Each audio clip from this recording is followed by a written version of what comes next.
بسم اللہ والصلاۃ والسلام علی رسول اللہ اما بعد 10 محرم کا روزہ پیغمبر صلی اللہ علیہ وسلم کی نظر میں بہت ہی عظمت والا یہ روزہ ہے۔ آپ نے فرمایا کہ جو بندہ یوم عاشور کا روزہ رکھے گا، اللہ تعالیٰ 1 سال گزشتہ کی جو خطائیں ہیں اس روزے کی برکت کی وجہ سے اللہ معاف فرما دے گا۔ اس دن کا روزہ رکھنا یہ پیغمبر صلی اللہ علیہ وسلم کی سنت ہے، اور یہ محرم کے روزے اس قدر عظمت والے ہیں کہ رمضان کے روزوں کے بعد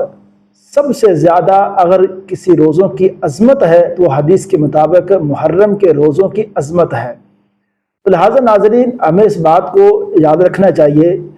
کہ سیدنا حسین رضی اللہ تعالیٰ عنہ آپ کی شان و عظمت، اس میں کسی مسلمان کی دو رائے نہیں ہونی چاہیے کہ اس شہزادے کی شان و عظمت بہت زیادہ ہے، جنتی نوجوانوں کے وہ سردار ہیں، 10 محرم کو وہ شہید کیے گئے۔ مسلمانوں کے لیے اس حوالے سے یہ جو دن ہے یہ رنج کا ہے، غم کا ہے، یہ افسوسناک ایک واقعہ ہے۔ کبھی بھی مسلمان اس واقعہ کو یاد کر کے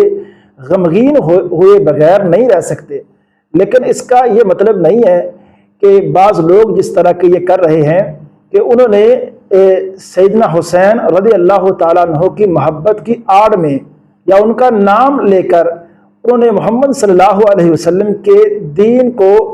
بدل کر ایک نیا دین 10 محرم کو متعارف کروا دیا ہے۔ اب دیکھیں نا، سیدنا حسین کے نانا کی جو سنت یا سیدنا حسین کے نانا کا جو دین ہے وہ تو یہ ہے کہ 10 محرم کو روزہ رکھا جائے، اور اس کی عظمت کو بیان کیا کہ جو بندہ روزہ رکھے گا 1 سال گزشتہ کی خطائیں اللہ معاف فرما دے گا۔ لیکن اب کوئی بندہ سیدنا حسین رضی اللہ تعالیٰ عنہ کی محبت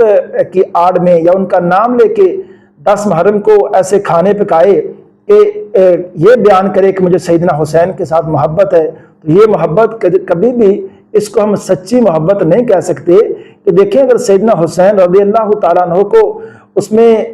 جو کربلا کے میدان میں شہید کیا گیا،